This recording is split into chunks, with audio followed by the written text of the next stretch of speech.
No gold is not in her. She's a dime. Welcome to another exciting edition of the Million Dollar Peddlers. I'm Papergoy, and today I'm going to give you some advice that'll definitely help you.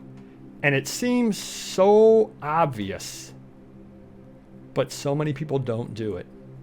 Quite simply, be a good businessman. That's it. That's all that you need to do. Now, what do I mean by that?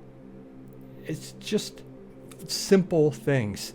Somebody emails you and tells you that the magazine they ordered came and they're very, very happy with it because their cousin's on page 63. A lot of people just delete those emails. Email back and say, hey, that's great. I'm glad it found a happy home or found a new home. I'm glad you're happy with it. Just always email back people that say things, even if it's just innocuous, unless they're saying thank you to something or other that you emailed them. Then you don't obviously have to keep the chain going. Thank you, no, thank you. But otherwise, just email people back. That in and of itself is a very easy way to be a good businessman. Why was I thinking of this sort of thing? Because I've got a buddy, we'll call him Johnny X. And Johnny came into some money.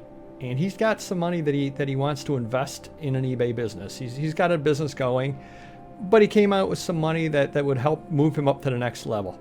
Well, he's reached out to 2 or 3 different people trying to spend the money with them. Now, what he wants to do is he wants to spend the money wisely. He doesn't want to go and spend all of the money and get 1,000 items at 10 cents a piece or anything all like that. That's not what he's looking for. He's actually looking for some higher quality items. He understands that the margins are lower on them, but he's willing to accept that. He kind of wants to move up and learn a new area.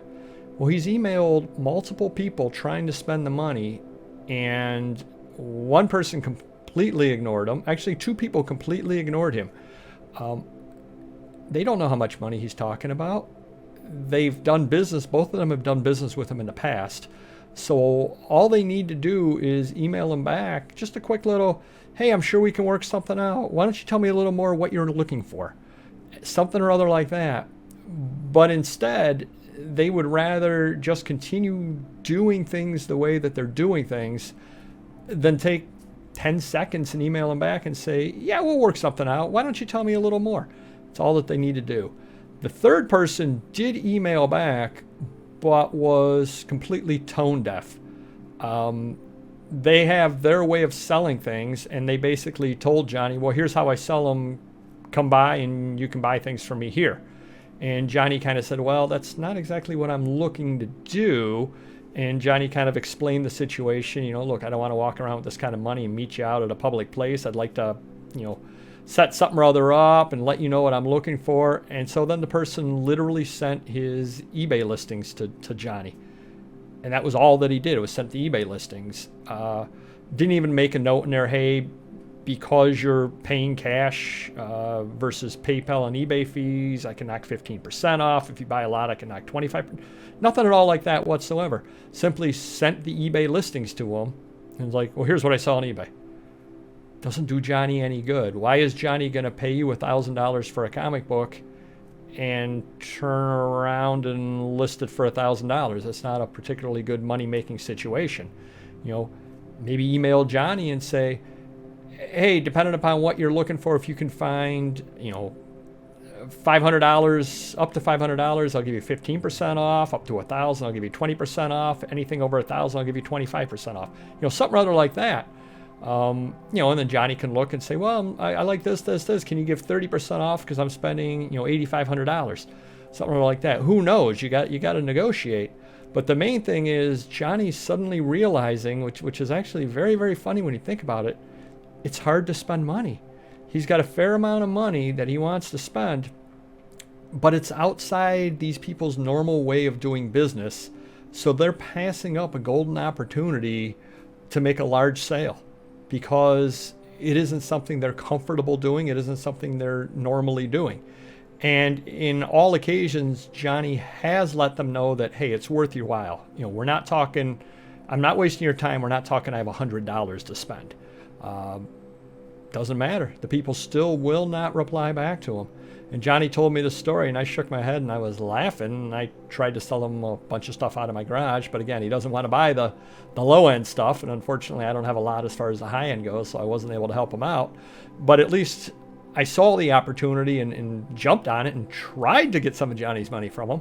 And again, it didn't work out, but he's not looking for what I'm peddling. But just be a good businessman. See the opportunities. Sometimes you have to step out of your comfort zone. Sometimes you need to do things a little differently than you're currently doing them, and it will pay off in spades. And again, these people have dealt with, two of the people have dealt with Johnny before, the two that did not contact him back. The third has not dealt with Johnny, but did get a reference from somebody else. So it was not like Johnny was a complete unknown to him. It's just mind-boggling when you stop and you think about a customer has a fair amount of money to spend and is very open to dealing with you, and you turn a deaf ear to them. That's I don't know how some people stay in business. So I guess what I'm telling you is be a good businessman. Listen to what your customers are asking. If somebody comes to you and wants to buy stuff from you, if you can make a couple of dollars on it and make them happy, go for it. Maybe it's not the way you usually do things, but that doesn't necessarily mean that it's not right to do them that way. Make a one-time exception to your rules if that's what it takes to make a large sale. As long as you're making money on it and everybody's happy, you're always going to find more stuff. As we've said any number of times, the buying is the easy part. So usually it is, but not for Johnny.